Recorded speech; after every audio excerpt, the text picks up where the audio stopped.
Hello friends, നമുക്കിന്നൊരു chicken rice ഉണ്ടാക്കിയാലോ.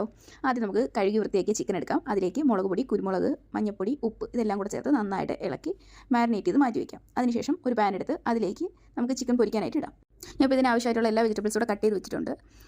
ഇനി നമുക്കൊരു പാൻ എടുത്ത് അതിലേക്ക് എണ്ണ ഒഴിച്ച് അതിലേക്ക് വെളുത്തുള്ളിയും സ്പ്രിംഗ് ഒനിയൻ്റെ വൈറ്റ് പോർഷനും ഇട്ട് അത് ജസ്റ്റ് ഒരു ബ്രൗൺ കളർ ആകുമ്പോൾ നമുക്ക് വെജിറ്റബിൾസ് ഇട്ട് കൊടുക്കാം. ക്യാരറ്റ്, ബീൻസ്, കരിവേപ്പില, പച്ചമുളക്, ഉള്ളി ഇതെല്ലാം കൂടി ഇട്ട് നമുക്കൊന്ന് ജസ്റ്റായിട്ടൊന്ന് വഴട്ടിയെടുക്കാം. എന്നിട്ട് അതിലേക്ക് കുറച്ച് ഉപ്പിട്ട് കൊടുക്കാം. ഇനി നമുക്ക് നന്നായിട്ട് ഇളക്കി കൊടുത്തതിന് ശേഷം അടച്ചു വയ്ക്കാം. എന്നിട്ട് ഇടയ്ക്കിടയ്ക്ക് തുറന്ന് നോക്കിയിട്ട് നമ്മൾ ഇളക്കി കൊടുക്കണം, ഇല്ലെങ്കിൽ ഇത് അടി പിടിക്കും. ഇപ്പോൾ ഇതൊരുവിധം നന്നായിട്ട് വെന്തിട്ടുണ്ട്. ഇനി നമുക്കിതിലേക്ക് തക്കാളി ഇട്ട് കൊടുക്കാവുന്നതാണ്. തക്കാളി നന്നായിട്ട് ഉടഞ്ഞതിന് ശേഷം അതിലേക്ക് മഞ്ഞൾപ്പൊടി, കുരുമുളക് പൊടി, ഗരം മസാല ഇതെല്ലാം കൂടി ഇട്ട് നന്നായിട്ട് മിക്സ് ചെയ്ത് കൊടുക്കുക. അതിന് ശേഷം അത് നന്നായിട്ട് മിക്സായതിന് ശേഷം നമുക്ക് അതിലേക്ക് ഒഴിക്കാനായിട്ട് 2 മുട്ട എടുത്ത് നന്നായിട്ട് ഉപ്പിട്ട് ബീറ്റ് ചെയ്തെടുക്കാം. എന്നിട്ട് അതിൻ്റെ നടുക്കിലോട്ട് ഒഴിച്ചു കൊടുക്കാം. ഞാൻ അതിലേക്ക് കുറച്ച് കുരുമുളക് പൊടിയും കൂടെ ഇട്ടിട്ടുണ്ട്.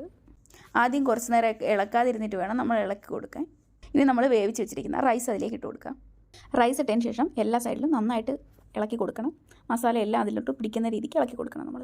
അപ്പോൾ ഈ നമ്മുടെ ചിക്കൻ ഫ്രൈ നമ്മൾ നന്നായിട്ട് പീസാക്കി വെച്ചേക്കണം. ഇനി ഇതിലേക്ക് കുറച്ച് മസാല കൂടി ഇട്ട് കൊടുക്കാം.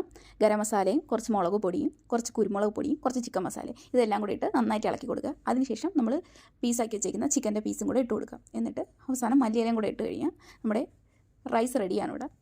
എന്നിട്ട് നന്നായിട്ട് നമുക്കൊന്ന് ഇളക്കി അത് ജസ്റ്റ് ഒന്ന് ചൂടായതിന് ശേഷം നമുക്ക് ഇറക്കി വയ്ക്കാവുന്നതാണ്.